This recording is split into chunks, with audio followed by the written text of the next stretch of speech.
So, what drives you to test yourself? I'm not sure, Karen. I like the challenge of it, and I know that it's possible that to do this, relying on yourself. And I also do all my other hunters. I really do alone. I don't have crew normally at all. I've done a lot of hundreds and other trail races and road races, and I'm just really used to not having the crew. So it takes a lot of organization. You have to really, plan ahead, but plan to, adjust that plan as you're going along because things happen. But you have to be flexible, but really just be prepared, test your gear, test your food, make sure you have what you need as far as weather and any unexpected weather. So really just rely on yourself, do your homework, um, read about the course, read about the race, and you really can do it. You'd be surprised what you can do. Just rely. Hey, everybody, welcome to Running Strong Mind Body Connection podcast. This is where movement meets meaning and stories light up the way. I'm your host, Karen Banana Traj. I'm a mental fitness and peak performance coach, energy nerd. I'm a runner and your guide into the minds and hearts of incredible humans doing extraordinary things. So each episode, we go beyond the miles to bring our conversation with runners, with hikers, healers, nutritionists, and just everyday trailblazers. People who are living fully, challenging limits, and sharing the kind of wisdom that makes you want to lace up, lean in, and live more boldly. So these are real stories, real energy, real moments that spark something inside of you. Whether you're chasing clarity, community, or just a good story to fuel your next adventure, you're in the right place. So take a breath, hit subscribe, and let's dive into what it really means to run strong, body, mind, and soul. And hey, if you love what you hear, come hang out with me on YouTube at Running Strong Mind Body or book a strategy session with me. And you can find me on my website, thementalfitnessedge.com, if you're ready to explore your own next chapter. So let's go. There's magic in motion and power in every. So this episode will bring one of the most amazing runners from the Route 66 140, and I'm excited to bring her aboard. Her name is Amy Adams. And I invite you to stay tuned, stay listening, because she has one fun, hilarious, adventurous, and suspenseful story. So, see you soon. So, welcome my newest guest. Everybody be welcome, Amy Adams. I met Amy at Route 66 and she just kicked butt because I was kind of judging myself. Okay, I'm like in fifth place, but I knew Amy was way up there and it was just an amazing event. So, I met Amy at Route 66. Amy, welcome to the Running Strong Mind Body Connection podcast. Thank you, Karen. I'm super excited to have you here. So share just, can share a little bit about your journey of becoming a runner maybe, and then you jumping into this 140-mile adventure. Yeah, I wasn't a runner for so long. I really just started running. I did my first marathon about 10 years ago. And the story before that was I had an injury in my ankle from when I was in the Marine Corps. And so they had gone, I had the VA go in and they reconstructed my ankle. And I said, I want to be able to do a marathon. I'd never done a marathon. And that was, like I said, 10 years ago. And by they had the surgery, about a year later, I started running, did 1 mile. That's all I could do. A few months later, I go into the Marine Corps Marathon. Obviously, that'll be my first one. Haven't been in the Marine Corps. And so, yeah, that's how I started. I did not run for many years, like since I'd gotten out of the service. And then, so yeah, I wanted to do one marathon, and here we are. We've done quite a bit more since then. So it just grew from there. You know how that happens. It just grew from there. So I know one thing leads to another, yeah. but it shows tenacity right out the gate here. Having two surgeries on your ankle Yeah. and coming back and then running. What Well, inspired you to do that? And did you have a coach at the time or did you I just, did not have a coach. I didn't have a coach for a long time. So like I said, I had the surgery back in 2014, and then that early 2015, probably about March 2015, I said I want to start running. And so I went to the gym and I did a 1 mile around the indoor track at the gym, and it was rough. So that day I made a decision. I said, I can either, you know, wrap it up from here. That was no fun, or I can, just try to do better. And so I kept going back, and so that was probably March of 2015, and then I guess July of 2015, I said, I should do the Marine Corps Marathon this year. So I went ahead and signed up for that. And then, of course, that was in October. But come September, I said, I've never done a half marathon. Maybe I should do that first. So I did a half marathon, I guess, about a month before Marine Corps Marathon that year. Yeah. So then I did the Marine Corps Marathon that year. And, like you said, I mean, I had that decision point. I did that 1 mile and I said I can either come back and try to do better. And that's what I did. And so, Yeah. yeah. Go to the time. So how did your very first marathon go? Went pretty well. It was about 4.5 hours. I mean, it wasn't, we got it done. Right, right, right, right. Yeah, it was That's nice. pretty It was a good awesome. experience. Yeah, I was glad I did that one. But, obviously the Marine Corps Marathon would mean a lot to me. So I'm glad I was able to do that one. That was my first. So it was a good experience. Yeah. So now you're journeying into the Route 66 140. So the week before this podcast is airing was I had the podcast with Nick Batista. So he was a first place runner. This event is in Arizona. We run from Seligman to Topak, which is 140 miles of Route 66. And it's one of the very few and longest sections of Route 66 that still exists. And if I remember correctly, I think I heard Marshall saying that it's really 151 or 52 if they had started a little bit more north. But I think Seligman was, but I don't think there's a town there. I think Seligman is the best town to start. Yeah. And so it just really brings in the history of Route 66. And it's just, for me, it was just really epic. And so I don't know if I remember seeing you at the briefing or the briefing and whatnot. Never saw you after that. I'm sure you did. I'm sure you saw me at the start. We were milling around there, but yeah, it was great. I had never run in Arizona before. Yeah, In fact, I'd never been to Arizona before. So, got to check two boxes off at once, see the state, let's go run. So that's what I exactly. did. So how did it go for you? What was your journey like that you can share with us and inspire our listeners? Yeah, so as you know, the race is set up in two different formats. So you can choose your own adventure, I guess you could say. You can do it as a crude runner, or you can do it as a journey runner and unsupported runner. And that's what I chose to do. I really wanted that challenge of doing it, relying on myself really. And so that's the way I wanted to go about doing it. So I did the journey division.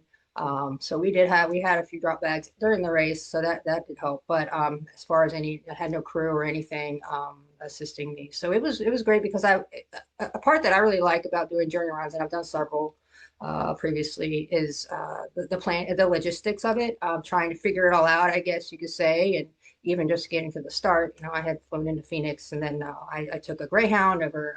A 5 hour Greyhound from there to the little tiny town of Seligman, and I walked 3 miles from the bus station to Seligman. So, it was I had this whole thing planned out. So that to me, that's part of the adventure. And, it was kind of like the precursor to what was coming. And, I'm going to be relying on myself for the race. So it was great. I really Yeah. like doing it that way. So I'm going to add to that because we did have the relay runners or the relay runners as well. And so I think there were three different relay Yeah. teams between, I think three and four or five. But yeah, and I think all of them Yeah. came We did have the for relay me. runners too. So you must have seen them on your I journey. did. I did. So, Yeah. and Yeah. I They was a were. crude runner, so I had my crew with me. And Amy is minor, but we're going to find out she's more of a big ass badass. So she did the journey, which means you're really doing this all by yourself. You're not really being crewed, and so you have to carry Yeah. everything by yourself, and then you have to get through the day, night, and all that. So how was that journey for you? How did that go for you? What challenges did you have? What? Well, yeah, like I said, I've previously done, so I've done several journey runs of, 200. I've done, I think, 4 200s before this, and then a longer one as well. But I wanted to go into this one more racing it, and those I really had gone in to finish it and, just do what I could do. But this one, I was really intent on pushing myself to race the race. And that's what I did. I don't think I even, the first 11 or 11 and a half miles, I didn't even walk at all. Like I just ran straight before I, walked at all. I just wanted to really get out there. And so just really push it. And that's what I did. And, Nick and I were running together. We were kind of jockeying back and forth for quite a while, and he'd be with his crew. And then when he was with the crew, I could pass him and he'd go past me. So, we were out there front for quite a while. But yeah, it was just a very, very different approach to me. As you said, the relay runners were I saw them as well, and so it was just very different than any of the other journey runs I'd done because I was really just trying to see what I could do, and that's what I did. That's exactly what you did. You did. You killed it too. So, how much were you ever really like all by yourself? Because I'm kind of thinking that you had a lot more opportunity to be up there with Nick. So Nick won it at 33 hours and you were at 36 hours Mhm. something. And then the relays were around you. So you had, I'm gonna gather you had a lot more going on around you than I did because it was really quiet for me. I didn't see any relays. I saw one other journey runner and she was catching you. I would say it was after about 50 miles, I really was, or 40 or 50 miles, I really wasn't around anyone Okay. after that point. Yeah, that was pretty much when I started, separating from either the relay runners or Nick as well. So, and then really by myself from there.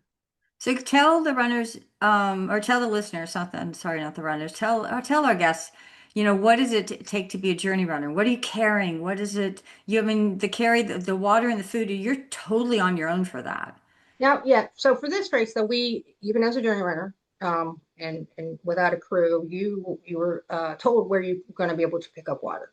So, but it was still 20 miles apart, at least, between where we could get water. But we knew that in advance. But other than that, I mean, we had the drop bags. Like I said, they were located three different places along the course. But you Okay. really had to plan. I mean, you had to plan for those nights were going to get cold. We had to have things what we needed for that, and then the food. I did not stop and purchase any food on the during the race. I wanted to have all my calories myself. Now we did go. Of course, the largest town we had gone through was Kingman, but that wasn't until it was 80 miles into the race. Right. So I didn't want to stop for any food because like I said, I wasn't trying to race this, and so I had all my own calories that I needed, and just would get the water, as during the race that the locations is we could get it. Yeah. But So did you come upon any challenges through that time, or did everything just fall into place for you? don't we wish? So,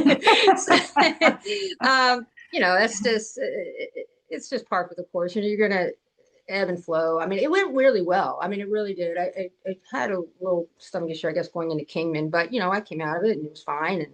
And but yeah, other than that, I really didn't have any issues at all. And I was just kicking it through the night. And, the next day. So yeah, it went really well. I didn't really have any issues, no foot issues, no hydration issues. I was eating well, once I got that little episode there just before Kingman, but it wasn't a big deal. And so everything went really good. That's awesome. So, what would you recommend to people who might want to join into this 140 since you're Oh, you're so darn experienced yeah. and just the Yeah, they whole have to do it. mindset? It was great. I absolutely loved the race. Like I said, I've done several of these before, journey runs, and this was just an amazing experience. The way it was set up, the support of the race, Marshall and Heather, and everyone who was volunteering and working out there on the course medically or otherwise. The other crews were just supportive. I would go by and they'd cheer me on, and you just felt it, and it's such an amazing race. I really want to go back and do it again, and I encourage other people to do it as well. I mean, they have to get out there and try it. It's a very unique experience to be out Yeah, there. Not on the course like you said. I mean, it's this one section of Route 66 that is really preserved, and the changes amongst the course as far as you're the beginning to end. I mean, you're starting it's flat, and you're going through Kingman, and then you're going through the mountains, and it's just the variance that you see along the way. It's just right. absolutely amazing. Yeah, I agree with you too, and I think that first off, I love Marshall and Heather. and they put on a great thing because last year was my very first time doing it. And just the whole concept of running on Route 66, a historic highway starting in Seligman, a very historic town, who I think now Seligman, they're really trying to bring back the history of Route 66 and bring back the heritage of it. And Seligman, I think I remember seeing a sign in that it's the original city of Route 66. I don't know if that's true. I don't know if that what that means. But anyways, at least they're trying to bring back the history of it. Yeah, exactly. And They're trying to preserve that. yeah, and so it is because you're in high desert and you're in different kind of rocky terrain and the mountains around change all sorts of different colors and it's just pretty it's pretty epic and we had spectacular weather. We did. We And had I think a lot of people may be leery of running on the shoulders, running on the road. I did not have any problems whatsoever with that. I yeah, didn't, I'm sure you could attest to that as well. It was just, not an issue whatsoever. And I would encourage if anyone who, if they want to get into the journey run, this is a great one to start with, like I said, because you do have the drop bags that you can access and you have the support. Should you need it, it's there. So it'd be a really great one to get out there and just test yourself and see what you can do as far as supporting yourself. right. You'd be surprised. I mean, you really can do it. So So what drives you to test yourself? I'm not sure, Karen. I like the challenge of it, and I know that it's possible that to do this, relying on yourself. And I also do all my other hundreds. I really do alone. I don't have crew normally at all. So I've done a lot of hundreds and other trail races and road races, and I'm just really used to not having the crew. So it takes a lot of organization. You have to really plan ahead, but plan to adjust that plan as you're going along because things happen. But you have to be flexible, but really just be prepared. Test your gear, test your food, make sure you have what you need as far as weather and any unexpected weather. So really just rely on yourself, do your homework, um, read about the course, read about the race, and you really can do it. You'd be surprised what you can do just relying on Right. yourself. That's good advice. When I started cycling, I would look at a race, oh, and look in the area. That was it. I had no idea how much climbing. I had no idea what the race is about or anything. And I'd go do 100 miles, I'd go do 200 miles. And it got to the point where I had no idea when I met in a tube. Actually, I'm going to cough here.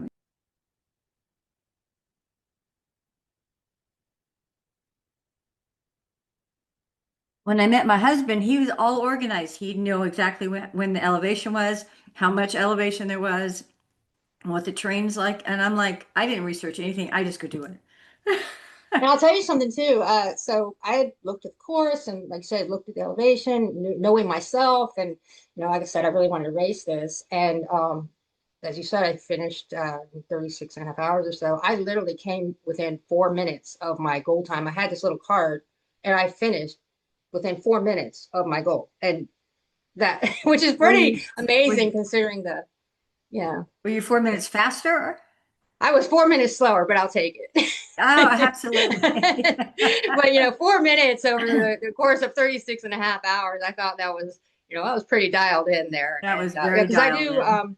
that's another thing I do when I do these races or even hundreds. I have a little card with me, show me how long to the next station or something, just something to go by, not so much a pace card, but just really so I know, mileage wise, or like I said, where to get the water. I had it marked on my little card. So nothing fancy, but yeah. So I had, my coach had said, try to come between 36 and 37. And so I was within 4 minutes of my goal. So that was pretty Darn good. good. She was very proud of me.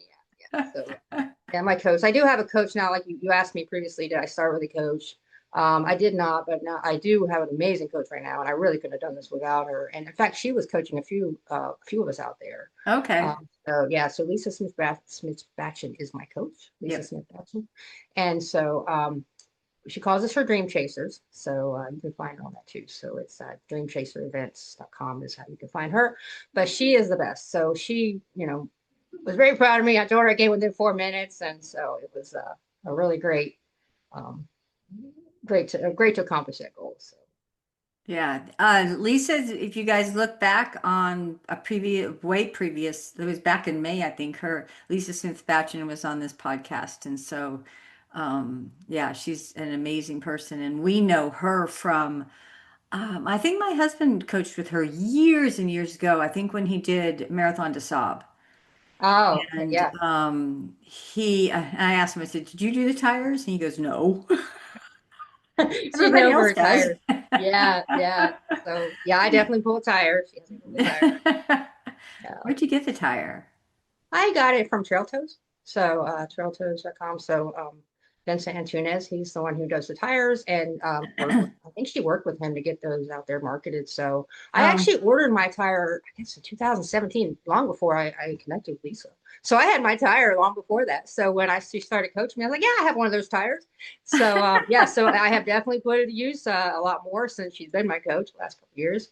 So yeah, the tire is amazing. It really does help because I don't live in an area that has a lot of mountain. I can't do a lot of mountain running, and that's like I said, what I do is I do a lot of more technical mountain 100 milers mostly. So pulling the tire really helps me be able to prepare. the leg For strength running. Oh yeah, and yeah, yeah, yeah. I think he was living in Colorado, so he was in the mountains, so he yeah, didn't do it. yeah. So she was coaching another of the journey runners as well as one of the crew runners too. So she Who was else was coaching. she coaching? Jake, and then so Jake was also the another journey runner, and then also Tara. Tara was doing. Oh, She was that's the right. She just taught. yeah, Yeah, I actually I knew that. yeah. Um, was Lisa out there last year? I don't recall. Um, well, good on you, girl. Yeah, so I couldn't have done it without her. Hey guys, this episode of Running Strong Mind Body Connection is powered by Mental Fitness Edge. Because burnout isn't a badge of honor, it's a wake up call. I'm Karen Bonet Traj, your mental fitness and peak performance coach. I'm a keynote speaker and founder of the Mental Fitness Edge. I work with bold leaders, I work with bold athletes, busy professionals, and high achievers, who we all are, especially Amy, who are done with spinning their wheels in survival mode. If you've ever thought, why am I so tired when I'm doing everything right? You're not alone. It's not about working harder, it's about rewiring the way you think, lead, and live. So, through my Mental Fitness Edge Bootcamp, I help you ditch the inner saboteurs and build a brain that actually has your back. So you can lead with calm, clarity, and confidence without, needing 3 cups of coffee with a pep talk just to start your day. So if your inner critic is getting more airtime than your intuition, it's time for a shift. You can go to my website, The Mental Fitness Edge, click on the link to get it on my calendar, and let's build that unstoppable inner strength together, because strong minds don't just power strong runs, they build unstoppable futures. So, welcome back, Amy, because your journey doesn't end with 140 miles. No, it Because did not. I finished around over 41 hours. That was longer than I wanted, but it didn't matter. I was judging myself of where I placed, but I ended up coming in second for the crude runners. And third woman, Amy Costa, was one of the journey runners. She was back, way far back from me, and flew by me. I don't remember what mile, but it was, and she just kept this amazing He pace. did. Whew. Yeah, she just powered. I mean, she would run, walk, run, walk, run, and she was amazing. So I had the opportunity, having the crude tell me, how's Jimmy? Because Jimmy was supposed to be he was going to do it in 30 hours. Jimmy will be in my future podcast. Um, and there was you, and there was Nick, and then there was Amy, and it's like, okay, I'm coming in So fifth you were getting the information from on all for of us, my right? You're crew. getting the scoop. See, that's the advantage. I don't have that scoop when I'm, Right. I'm out there by myself, so I don't really know. Yeah, Nick didn't know either. He's like, I think Yeah. Sharon told him at the top of Sid Craze, because he totally believed you were ahead of him. Nick did. Yeah, We jockeyed back and forth, like I said, really just before the 40 mile mark. But yeah, no, yeah, I didn't sneak yeah. by I got to him. run. I think I ran 1.25 miles with him. That was just super Yeah, awesome. great. That that next morning, we went to our Airbnb and slept and get up. So we go back to the start finish our next morning, have breakfast. But before we headed to breakfast, Here this girl comes out, all decked out with her pack, ready to go back out. Little Miss Amy Adams didn't have enough, and she decided to go do it again. What the heck? Wow. What the I'm so heck? glad I did that. That was great. That was great. Yeah. So I finished it, like I said, the Saturday night and Sunday, I went back out and So how much sleep did you get?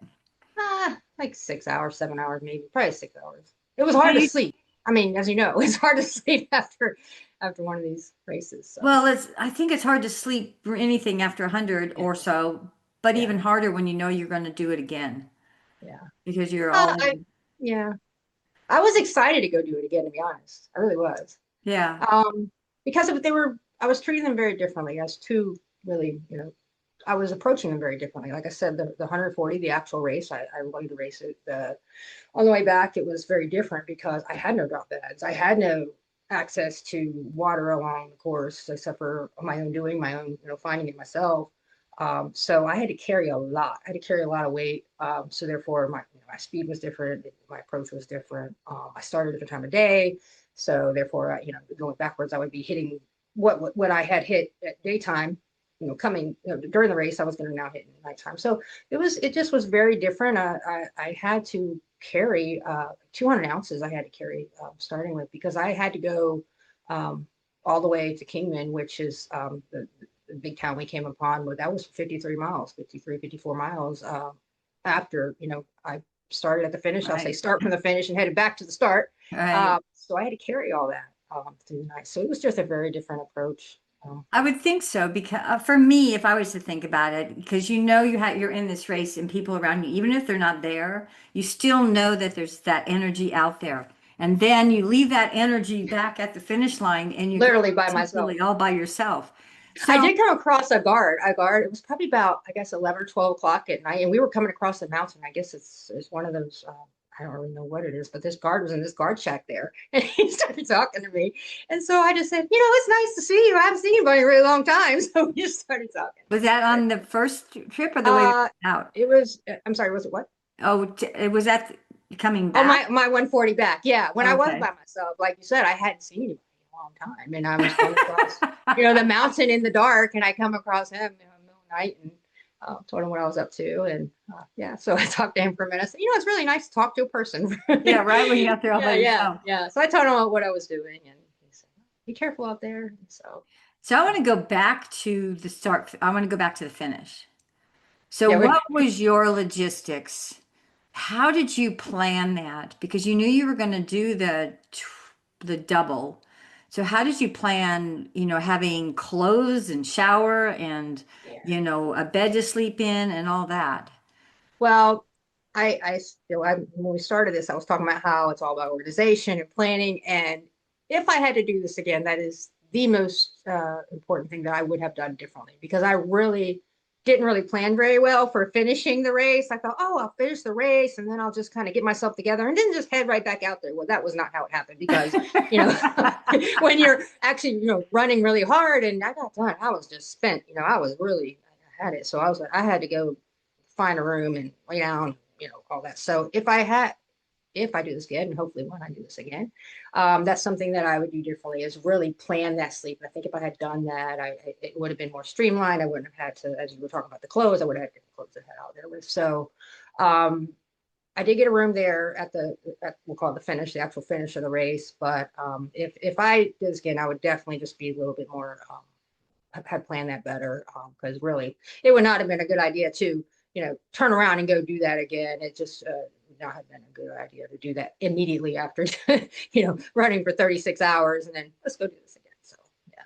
Yeah, I wouldn't think so. And so, yeah, for somebody's, I don't know. There was there was no way I could have done that. It was pretty well. I knew Amy was catching me. I was really running that part. I was like, so yeah. Yeah, your little competitive edge all in comes good. up. Yeah. So you did find a place. So were you at the hotel there? You were able to get I into was, the yeah. So it hotel. was one of the Airbnb rooms there. Oh, So okay. yeah, yeah, in the backside there. So I stayed there, and then went out the next late morning, midday, I guess. Yeah, I want to say You it know, was it was probably like 11 noon. or No, it was like 12. noon. Yeah, it was like Yeah, 12. or noon. Yeah. Yeah, and then we yeah, I don't know if I got a picture of you. If I do, I'm certainly going to post it on the YouTube channel. But you looked great. You looked fresh, Yeah. you looked great, and you looked like you were I was locked in. I knew exactly what I had to do. looked So, locked like I in. said, and the thing is too, I mean, right, like I had mentioned, I've done a lot of journey runs. I've done several before, and I'm used to that very solo format. Like you're saying, I was locked down where everything was, I was ready to go, and really do this as, rely on myself 100%. But have you Um, done a journey run for 280 miles?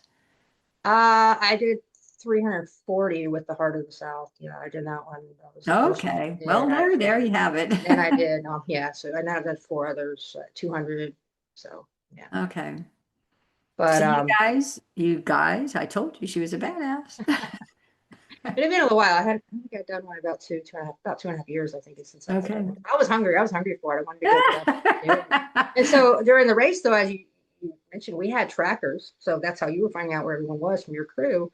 But on the way back, I didn't have a Right. tracker. You didn't have one of the trackers. I We didn't could have one follow provided from the you. race. I had my own, so I did have an inReach that I had on Okay. me. Yeah. So just for safety, I was obviously wasn't part of the race that I was doing this other 140 back, but that way Marshall and Heather could see, and my coach Lisa saw it as well. They had the access to Oh, see good. where I was out Yeah. there, so I had three watching me, I guess, just for safety there to make sure everything was okay.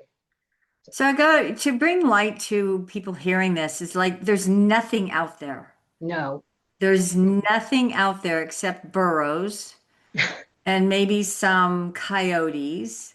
But it's just because you have the town of Kingman and but that's a getting to long that, way. It took you me 18 getting, hours to yeah, get getting from Golden Shores to Kingman. Um, well, Oatman, let's go to Oatman first. Tell us yeah. about your journey getting to Oatman and So when you from get the there. finish, and then so from the finish going back to the start, about 5 miles from there it was Golden Shores. Yeah. So you get to Golden Shores. There is a Family Dollar there. After that, you have nothing, literally nothing. Now you do go through Oatman, which is what was Oatman about 30 miles in It's from you it's mile coming. 110. Yeah, Yeah, so it's coming about from the finish, going back to the start, it would have been about 30 miles in. So I hit that at night. And for those that don't know where Oatman is or anything about Oatman, it used to be a mining town, a small mining town, and it's literally set up. It almost looks like a Hollywood set now, as right. far as, it's still set up to look like the mining towns did back in the day, real rustic. And so I went through there in the dead of night. There is nothing going on at Oatman. And me and the burros were out in the road. And so the burros, they navigate up the roads there. I guess they were left, from what I understand, is they're from back in the day when the gold mining was taking place. And then when people had left the area, they left the burros there. And so now they're just, that's their home, the wild burros there. So they do go into the town at night. So I go into Oatman, literally nothing. And, went through there. And then I got to Kingman about 7 the next morning, but Well, there is back to nothing Oatman. You have a to, story in Oatman I want you to I share have a with story. everybody. Yes. Your Oatman um, experience I was, can tell you my own story. So I'm going through the little quietness of the town. I'm just looking around, and I kind of get close to this porch of one of the, I don't know if it's one of the saloons or whatever, the storefronts there, and they have this machine. It's almost like those fortune teller um, machines where it says "step right up" or whatever. And so I got really close to this. I guess it was motion censored, and all of a sudden it just started saying "step right up," and it scared the pants off me. I mean, I just I just went jumping because it was like literally dead quiet, and this machine just is like, oh, and it's like step right up and get your fortune or whatever it was saying to me. I don't even know what it was saying, but yeah, I pretty much went flying off that porch. It's like, I oh, just can picture that because it is a very historic little dinky town, eerie and quiet, eerie, like eerie and absolutely. quiet. Yeah. Yeah. Yeah. And it felt like a Hollywood set. It really did. Now, coming through for the actual race itself, I'm going during the actual 140 miles of the race. I went through there. It was daytime, a lot of tourists. Everybody was out. We actually had Right. we had a checkpoint there. Coming back, it was literally dead. It was really like a Hollywood set. And this out of nowhere, just the thing just hit bust at me, yelled at me, and it was like, it was really funny. So yeah, my What little, time? What time was it? Do you know? It's like 1 o'clock in the morning. Is it 2 o'clock? it wasn't that late. No, it was, gosh, I don't know, 10, Oh, okay. somewhere, yeah, All right. Yeah. 9 or 10, We something like that. saw you But leaving. there's nothing that, You must have stopped at the store in Golden Shores because I we were did. headed back to our Airbnb and that had to been a good hour or so. Yeah. So we were kind Yeah, of I did. split So I darted in between. there. So I from the finish, and I said, well, I'm going to go in this Family Dollar because I'm not going to get anything else, from here on out. So I did drink. I had one of my bottles, a 20-ounce bottle that I drank from, that 5 miles. So I went into the Family Dollar, knowing it was my only stop for ever. And so Right? I chopped off my water and grabbed a couple sodas. And so I actually left there with 220 ounces on because I had the 200 ounces that I had. And then I had another soda for later night, which did serve me well later in the night when I had my Diet Yeah. Coke with peanut butter. So my little treat later. So yeah, so I stopped up there and then carried on. Yeah. So and didn't have any other access to anything resupply wise, like I said, for 18 hours from there. So I had to have everything on me. Um, Yeah, you have to carry everything on you, all your food. You don't have any drop bags, you have nothing. And so how did you logistically set that up for yourself? What are you eating? What are you carrying? How are you carrying it? Because you have to carry clothes. It gets really cold at night out there in the middle of nowhere. it does. So I in my pack I had a 3 liter, called a reservoir of water, a big soft reservoir, a screw cap thing. So almost like it was like a bladder, but just a screw top one. So I had 3 liters of water in my pack for that. I actually had four of the 20-ounce bottles, so I had two here, and then I had two that were prepared, but they were in my pack, and I could actually reach over and pull one out because I could reach the straw. So Okay, yeah. I had two here, and so I had two that I could really just reach back and pull up if these got empty and just kind of stow those away. So I did this cycle of, okay, I had these four bottles, and then when those got empty, I would stop and then break out my reservoir of the water and redo my bottles. I would do all four at a time, put the two back here, the two up here. And at that same time, I tried to, try to multitask and cover things all at once while you're stopped. And so I would take any extra food I needed. And I had a pocket back here on my pack that I could also reach. I had a really great pack, a hyperlight gear pack. And so I had a pocket here that I had my food in, and I could easily just pull it out and eat that, and kind of fish for what I needed. And so that was kind of like my lunchbox there. And then, so as I said, when I would refill my bottles, I would resupply my food, which is in my pack. And then, yeah, so it worked out really well. It was very organized. It was just kind of the system I had. So, and you asked How about what did I ate. how did you Yeah. manage your calorie intake? Do Oh, you yeah. So, do you monitor that? Or you just go by feel or how did you do that? um, I, you always say, oh, I'm going to get, well, I try to get 200 calories an hour. I'm sure I wasn't on the way back. I would say more during the race. I was doing better with that. But I'm one to like, okay, I'm hungry, time to eat. And so I did really well with that. And so I think some of the things I had was I did the Morton gels. They do really well for me, but I had the larger, the 160s. So if I take one of those now, that's 160 calories. Right. So I would take those, and then I guess I was doing that about every 45 minutes, maybe an hour. I did that. So, and then I try to do about every 45 minutes because I'm trying to get that 200 calories an hour. But then in between a Morton gel, I would use something else, whether it was, I had some salt and vinegar pistachios or salt and vinegar cashews, because I like the opposite, the sweet, and then you have, salt and vinegar. I had some coconut cookies and things like that. Just nothing, it didn't weigh a lot because I didn't want to have food that weighed a lot. Right. I had the peanut butter, I had the Justin's peanut butter, and I have little packs of just like all natural jelly kind of thing. So I have peanut jelly. And so I would just go between those and then the Morton gels. I tried to keep, the Morton gels going because they did really well for me.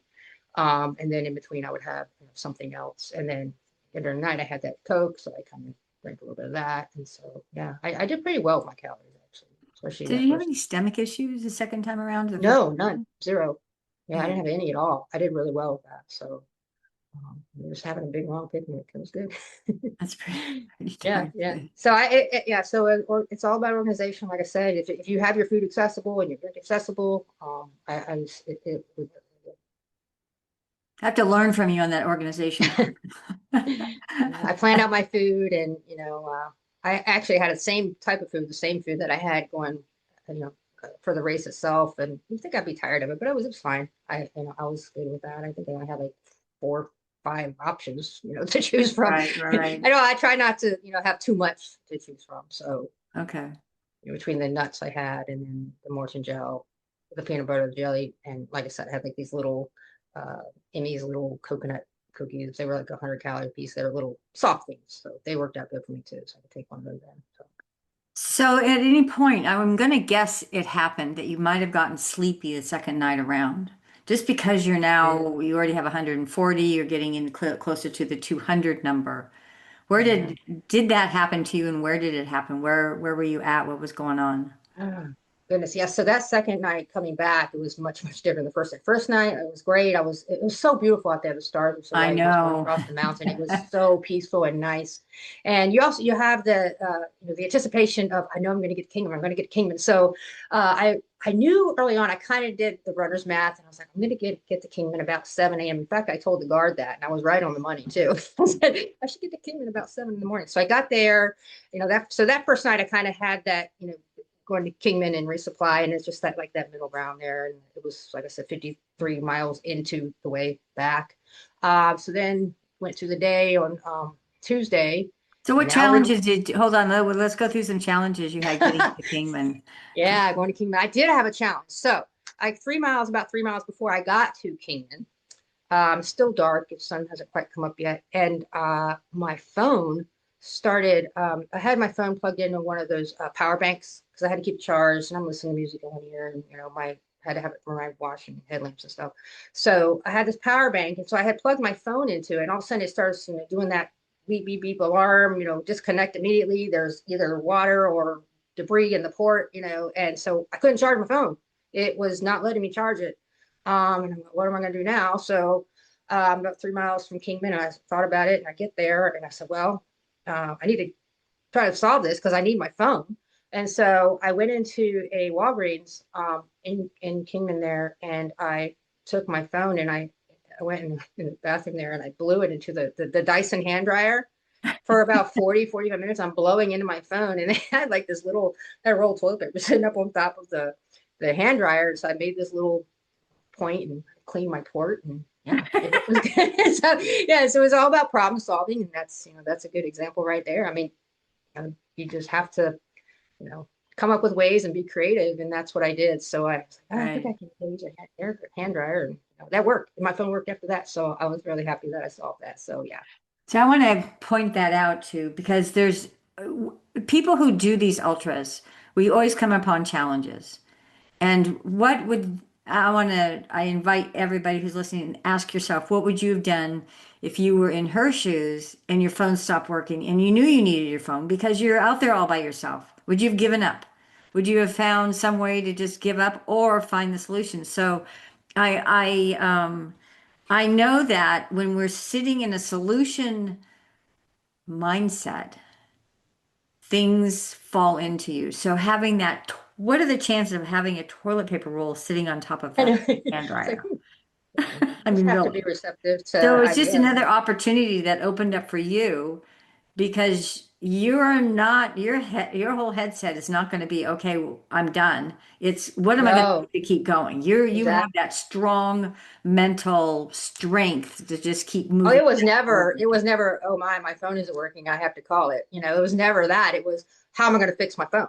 Right. So, and I've had that happen, not in a race and had, that's kind of tough to fix, outside of a race setting. And here I've been up, I did the 140 and now I've been up and running and ran all night. And you have to have the wherewithal to be able to address those situations as they arise. So yeah, just So you had to figure got out into how to, Kingman at 7 a.m. You're yeah. 87 It was 87 miles from your new Yeah. finish. Yeah. 87 miles from the start. Yes. The So I still lightning. had 85, 87 miles to go Yeah. from there. Did you go through a So second night? I did. So I did not resupply till I got to Kingman, and then so I filled up my water there. I did fill my water up one more time. I think it was probably uh probably 50 miles from the finish. So another 30 miles outside of Kingman. And so, yeah, so I went through another night. Did not sleep. So I haven't slept, up Monday night, up Tuesday. Now we're into Tuesday night. Now things are getting interesting. So Things are it getting was very different. And interesting. I think too, because the terrain was different, it was flat and more flat. I mean, a little bit rolly, but I didn't have the visual changes of, the peaks or, different things to see. Right. So, that kind of puts you in like a sleep trance, and there was a time like I really felt like I was on a treadmill. Like it was very bizarre. Like I couldn't tell if I was moving or if the road was moving. So you start getting a little, and I was just really like, am I moving? You just really start questioning your mind once you've been up that long because, here we are. Yeah. So what do you do when you just get so sleepy? What was it? What happened to you? What? Yeah, so I never go into this. So yeah, so I would do things to try to stay awake. I'm playing these little games. I remember one I was doing was trying to name fruits and vegetables that started with each letter of the alphabet, but I wasn't just naming them, I'm yelling them out, trying to, keep myself awake. And I did come up with one for all the letters of the alphabet. And then so I said, well, let me see if I can think of ultras that start with each letter. And I did pretty good with that. I don't think I got all of them, but yeah, so I ended up I'm running fine. And next thing you know, I hit the pavement head first. I actually fell asleep running, and went right down on my head. But I had my headlamp actually kind of saved my head a bit. So my headlamp hit my headlamp versus my Your neck. headlamp saved you. Yeah, it did. It Oh my God. Did you did. hit the asphalt? Did I you? did. Yeah, Okay. yeah, Wow. yeah. And I was surprised my light didn't break. But yeah, so I did have a mark on my head where I had uh, gone down. And but yeah, I literally fell asleep running, and I don't remember it. I just kind of landed and got back up, kept going home.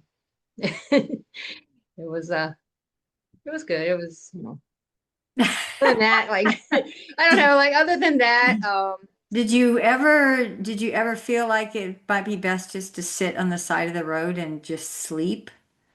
I didn't do that. No, I did. I had to stop and put like warm clothes on. So I did stop there. I did sit there, but I didn't actually sleep because I knew that I was afraid if I slept, I would just keep sleeping. So I just wanted to just keep moving. I actually had a goal too. I wanted to finish in under 50 hours. So I did finish 49, but I just knew that at this point, mostly I'm walking with a purpose, obviously, and trying to keep a good pace with that because when you're carrying 30, 35 pounds of, your water, especially, it was hard to run with that. But as my water would get lighter, then I could do a little bit of running, Right. as my pack would lighten up. But yeah, so I didn't want to stop and sleep as long as I didn't feel that I was swerving into the road or anything like that. I didn't feel that way. So, but yeah. So how about that fun hallucinating time? Do you go? Oh, so I had a couple of those.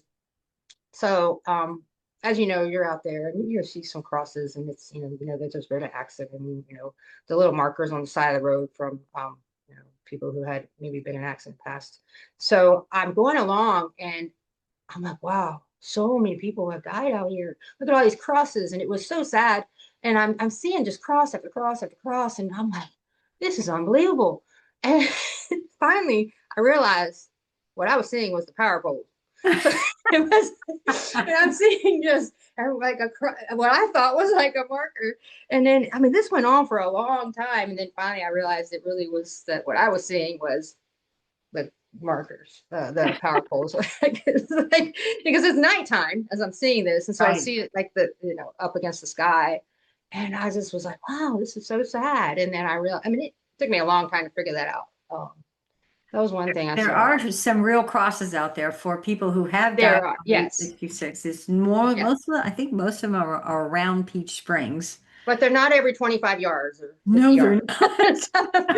There's like hundreds of people who died out there. And yeah, so it took me a while. And it's like your brain can't really, wrap itself around like the difference between, reality sometimes. So, Yeah. yeah, so then another one, speaking of that, that had happened was the cracks in the road. And I'm on the shoulder, and the cracks that would run crossways in front of me, uh, more than once, several times. I really thought I was ready to fall off a cliff. I thought, like, I'm walking. I was like, I come to this dead stop because I thought I was ready to fall because Those Yeah, cracks. no, these are just little cracks, you guys. Yeah, they're just little cracks in the pavement. But to me, it was this, road runner, wile E. coyote thing where they're running and all of a sudden like and then they fall off the cliff. And I really thought I was ready to just fall off, and I'm dead stopping, trying not to fall into this what I thought was a a big drop off, and it wasn't. So yeah, How that did you happened. get past that? How did what got you past that? I don't know. I felt kind of silly. So I did it a few times, and then finally I was like, yes. But I kind of had to, I don't know, like touch it to make sure. Oh no, it's really not. It's not a problem. So it Sit took a while, down and and then feel it, make sure I'm not going to fall off the edge of the world. yeah, it was yeah, and so yeah, so those are really the main thing. But I did have this feeling I couldn't really place like where I was, and I felt like I wasn't really moving. I thought like I was on a treadmill and the room was moving, or it was very strange, a very strange feeling. So I did make it through the night, and it was pretty cold, like I said, and but yeah, I made it through the night. Once the sun comes up, you're awake, and um, so now I'm Well, how long into did your hallucinations last, and what what other things came up for you?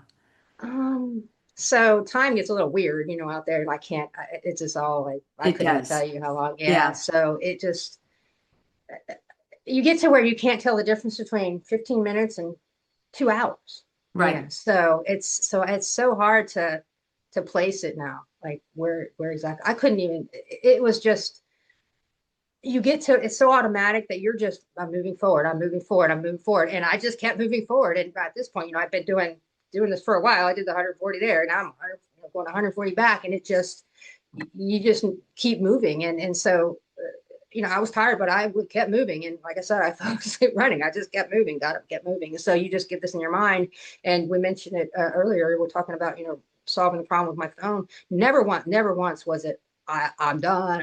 I mean, I never crossed my mind. It was always, you know, how can I get there, meet my goal under 50 hours safely, of course, and keep eating, keep drinking. And so I had to be very, even as tired as it was, you still have to be very mindful of that, the safety, of course, obviously, and then eating and drinking is so important. So it was automatic. And I don't know if that's just really comes from having done as many races I've done, where even if it's a 100-mile race in these trail runs that I normally do, you still have to do the same thing: keep moving, eating, drinking. So it just becomes, it's the same way. But here I am out on the road doing it. So Yeah, that's just mind-blowing and fascinating. I know there's certain hundreds that I know I can do all by myself, like javelina. I mean, you're always with people. I kind of I'm curious of the stimulation of the brain yeah, I because train the by brain myself. goes through, because you just like you said, you fell asleep Yeah. running. I could just imagine that. But then, even so, you're in your third or fourth night. The first time you went through 2 nights or almost 2 nights. Yeah, so I just one night. So the 140 miles of the race, I just went the one night, Yeah. and then And finished in the then, evening. Like I didn't go through oh, the whole. that's right. Yeah. It was a day and a half really, so 36 hours. And then the second part, doing the other 140 back, it, Yeah. it was 2 nights. And you're talking about, like you had mentioned, being alone. I train alone, so that is no problem for me because I run alone all the time. So I think that was an advantage too. And Yeah. I also, most of my training happens at night. I train at night in my house regularly, so I'm used to running in the night. I've run all night in my neighborhood, just for practice. Yeah. Um, so I'm very used to that. So I don't have a problem with running at night. As far as being out there by myself, it's something I'm used to. So that helps too. Yeah. I think, I, I don't either. But I want to say yes, I do, because I think I want it's more being so tired and trusting yourself you're on the right path. Mhm. Trusting myself that I didn't miss a turn. I'm talking more like on the trail, but on Route 66, it's just straight. Yeah. And like you said, I mean, going in the race itself, there was medical support if you needed it. There was, Yeah, the race support was there if I needed it. So I would say you kind of had a lifeline should you had if you had to have it. right. Coming back, I mean, I'm literally by myself. So that responsibility of knowing that, and and we'll go back to another part of this too, is this part wasn't part of the race. This 140 miles back. Right. So before before the race had begun, I had presented this idea to Marshall and to Heather and to Lisa, my coach as well. And, they asked me, how do you plan to do this? And I shared with them my plan of how I'm carrying the water, how I understand that I'm not going to have any way to resupply. I have to really carry all this for a very long time. So I was very comfortable with my plan. I shared it with them, and, I made sure that they were okay with it too. So, um, they were completely confident in having me having done this similarly before other journey runs, but also when I shared with them exactly how I was going to be able to go that far. Now, I will say in my other journey runs that I don't, there has never been a point, another race that I have had to go 50, 53, 50, 54 miles with no access to anything. So that was the longest, but I had come up with that plan of carrying all of that Right. extra water, and so they were comfortable with that. So yeah, you just don't have an out. I mean, it's yourself, which I Well, love. That's the even part that I thinking that on your other races, though, they were still organized races that love. had people out there. This one, I mean, the whole idea of this, you're 100% alone. That's what I love, though. That was just the best part. Yeah. Yeah. That's to me very inspiring. It's very, Mhm. I'm in awe Yeah. on, And so no one had done that before at this race. No one right, had gone the 140 miles back. So no one had done it as a 280. And this year, both myself and Tara had done it as well. right. So she also did. She did it as crew. So she finished as well, um, for the 140 miles back, Yeah. after the Yeah. race. And and kudos to Heather and Marshall. Yeah, they're Because great. they greeted you. They had the They opportunity. did. And Heather, at their banquet, they talked about you. They read your text that you sent us or sent her, and she shared it with all of us because we were Yeah, I all sent a thinking of text you. during when you guys were meeting. I knew what Yeah, time you were doing it. And I sent a text to her saying, I'm thinking about everybody. I really wish I could be there. So yeah, I'm glad she shared that with her. yeah. I think it was, I mean, Tara was there, but Tara also planned on taking 3 days, I think, to get back. She was going to sleep along the way. But that would have been more challenging, I think, for you in the way you did this, Mhm. that would have been more challenging for you to hang out till 7 o'clock that night, 10 o'clock that Correct. night, and then Yeah. head back That's out. why I knew I had to go. And they were Yeah, supportive of that, and yeah, I actually talked to them about that right before I stepped off. I said, make sure you're okay with me doing this. I didn't want to, dismiss them or the actual race itself. And they're like, no, we're good. Go ahead. Yeah, they were so sweet. They actually drove. It was 2 hours drive for them to come meet me at, I'll say my finish, the 280-mile finish, right. back to the start. And like I said, they could follow my tracker, I have my tracker up here, so they were able to see where I was. And as I was getting closer to being finished, now this is not part of the race as we talked about, but they actually drove the 2 hours out to meet me, and they came upon me. I guess it was about 7 miles from Seligman, so it's about 7 miles from finishing, and they had pulled up, and Marshall actually got out, and he walked with me for a little bit. Heather got out. They had their dog there and stuff. So that was, that was pretty uplifting. That was great. Give me a little boost as we're getting closer and getting closer and closer. And so they were with me a little bit out there. He did walk next to me for a while, and then they drove into Seligman. And so I go into Seligman, and um, I guess he had told the restaurant, or they knew. Like it was funny because I'm running through Seligman at this point. I am running at this time, and so I'm lightly running through the town, and they're out. They came out of the restaurant, and they're cheering for me, and then over here at this hotel, and it was amazing. And it's like this is a really small town, but they actually had come out to cheer me Yeah. on, and so that was great. And so then I finished, right where we started, and Heather, Marshall were there, and they actually had gone into the store there, and they got this little. They made a little finish line for me. Oh, So they set a cute. they had tied two 66 bandanas together, and they had made me a little finish line, and yeah, so I that was great. They had gone through that much effort, and being there to support me was fantastic. So Do you yeah, have your little plaque? I do. Yes, I did bring You it, have to so we can show show it. it here. So people can So see it yeah, on YouTube, but she does have no, a I don't know if you can really see it. neat Yeah, glass yeah, 280-mile journey, yeah. double And the so history. I know. So this is only one of two. Sarah has the other one. So there's Yeah, only two of these. I think that's wonderful. Do I want to do that? I don't know. But I'd be curious doing a journey runner. I've never done that before. I've done backpacking years ago in my life, but So your journey doesn't end there. You didn't like drive to Seligman. Seligman's out in the middle of nowhere in It is. Arizona, northern Arizona. It's a couple hours from south of Flagstaff. It's this offshoot in the middle of nowhere. Past Sedona, and yeah, it's exactly. Um, It's not a lot of amenities there, but there's something there, and there's some really fun people there. there is. The lady in the grocery store, we went in there twice the day before the race, and she's like, "I think I'm going to do this next year." I'm like, "You can do it, girl. You can do it." She goes, Yeah, "I'm on my feet all day long here." I said, "You probably do good training. 140 Yeah. miles in here. You've got it."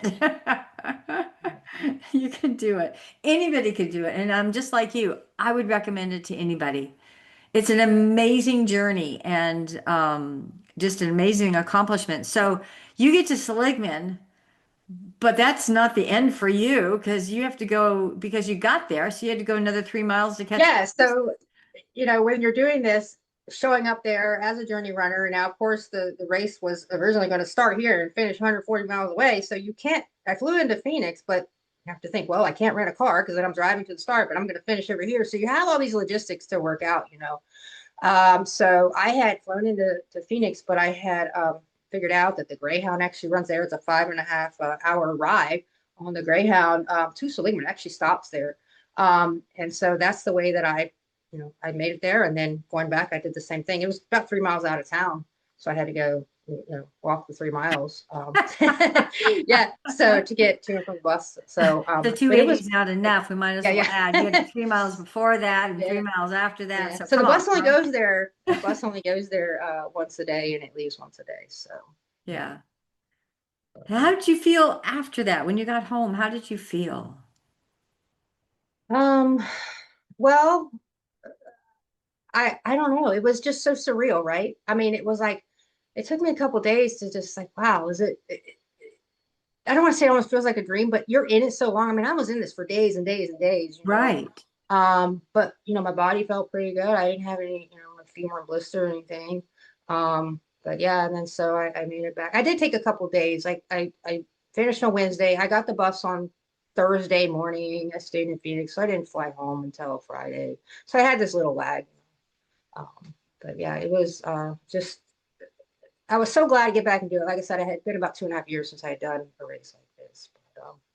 Um, but yeah, so this race though, it meant a lot to me though, because I mean, they all mean a lot to me, but this one particularly, because I was also using this race to raise funds for Feeding America. Oh, that's right. Yeah, Thank you so for I was, mentioning yeah, that yeah, again. Yes, yeah, yes, and yes. I had not done a race and used that as a platform for a cause that's very dear to me. So yeah, so I was raising funds for Feeding America, Yeah. and Feeding America is the leading organization in the country as far as hunger relief.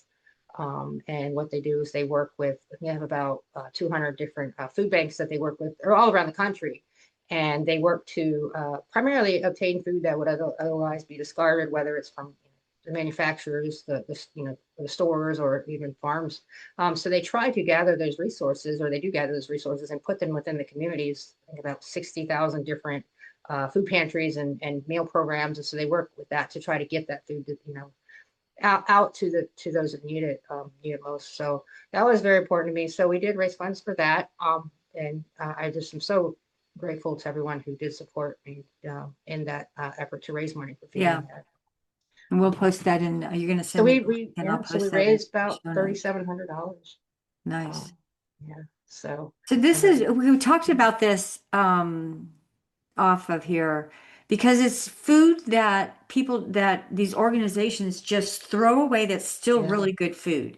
It it may not is be the quality of, super fresh, but whatever that standard is, it's not. And so it's this food that's actually now able to be um, organized to exactly. relieve So people who need food mhm. And and can't like I afford said, it. they work within the community. So Feeding America is closely connected to the food banks who are in the communities, and so they're obtaining the food. I would say pretty locally. It's not just as a national Right. disbursement project. So and another thing to do as well is, I mean, they respond to disasters, to do disaster relief.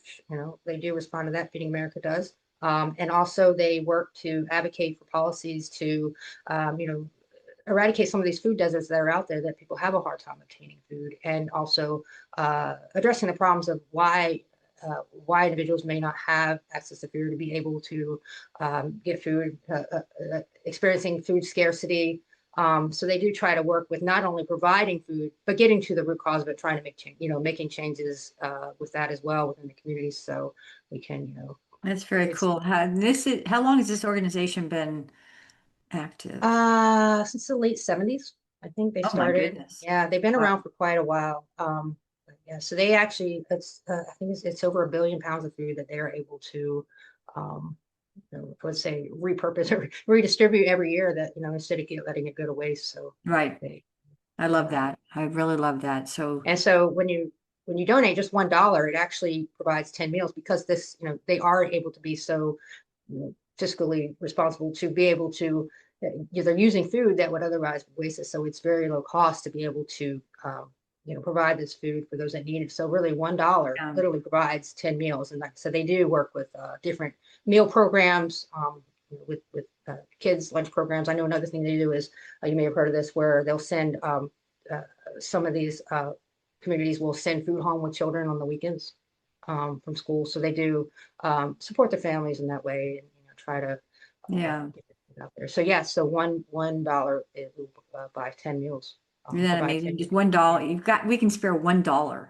right? Mhm. Exactly. And that'll For, get 10 meals out. for feeding a child or feeding a Yeah. family, to Yeah. feed a family. So it's an organization that's very dear to me. I've given them for quite some time, and so I was thrilled to be able to use this platform, to get that Yeah. out there to Yeah. where it's cool. So And you didn't have a flag or advertising on your body. You just spoke about it and people yeah, responded and Heather and Marshall spoke about it too. And yeah, we all knew what you were doing and the fund for that. And Heather and Marshall also, they had the fundraiser for the Alzheimer's you too did. because So of Mace, I think is his name. It's just yeah, last year so we I saw him and we were able to support both, and yeah, they were very open, as you said, to, they were, raising funds through the yeah, raise for yeah, Alzheimer's, yeah, but they were also very supportive of me doing mine as well, and that was on the race Facebook page, and out there, they put that right. out there for me. Yeah. um, but yeah, Was yours is yours on their on their page as it's well? still on there now. Yeah. Okay, good. You guys can go to it's a Facebook page of the Route 66 Ultra. And it's on their Instagram as well. Okay, you can check that out. Um, I love the stepping up. I love seeing people that, we don't sit back and just, let this life happen. We step into life and make our life happen. Mhm. And you do that. You're a shining light for that. And I just am very in awe of you and very inspired by what you've done.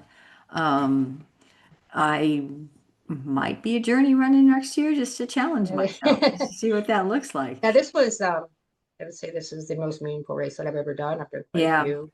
But being able to really raising the funds for Feeding America was so yep, important to me. And that just is what made it, yeah, extra special. Doing Marshall and Heather's race was, yeah, yeah, it's great in and of itself. And then to be able to raise the funds for Feeding yeah. America. So I ask people, I think about it, what really bleeds in your heart? What inspires in your heart that you've been holding back and not stepping into your own self? And do that. Do anybody who's listening to this, just do that. Take on something. Be inspired by Amy, be inspired by Marshall and Heather and the people that step into these things. That's where the community builds. That's where the connections happen. And that's what we need to do today and be more powerful about that. Yeah, it's like a snowball effect, right? Because I'm inspired by others, and Yep. they're inspired by other people, and then they inspire me, and that inspires others. So that's just seeing the community, and how it affects everyone. And I'll quickly share the story of how I started doing ultras in the first place. A friend of mine was I woke up one morning and I saw on Facebook he was running a 100-mile race. I had no idea about 100 miles even existing, and Right. so that's an example too of how, like, we see others, and we're, Yeah. broad as our horizons, and let's just get out there and push ourselves more. So I had, at that point, I had done marathons, but I saw him doing this race. It was December of 2016, and the following April, I did my first ultra, inspired by him, of course. And then the next year, I was at that same race, and I was doing the 100K. So, it's just an example of how we can inspire others. We don't even know it. He had. Exactly, exactly. And the same for me. I started off in cycling and I'd listen to these people's story and I was like, "Oh, I want to try that. I want to try that." And I kept stepping up the bar. Yeah. And then I don't know, I started running. That sort of sucked. That hurt. But it's like being inspired by that next person. And Mhm. so just their story. And so I hope everybody's been enjoying this. And Amy, I really want to thank you for everything you shared and your inspiration that you're sharing with the world and your support. Thank you, Karen. I'm so glad we met out there.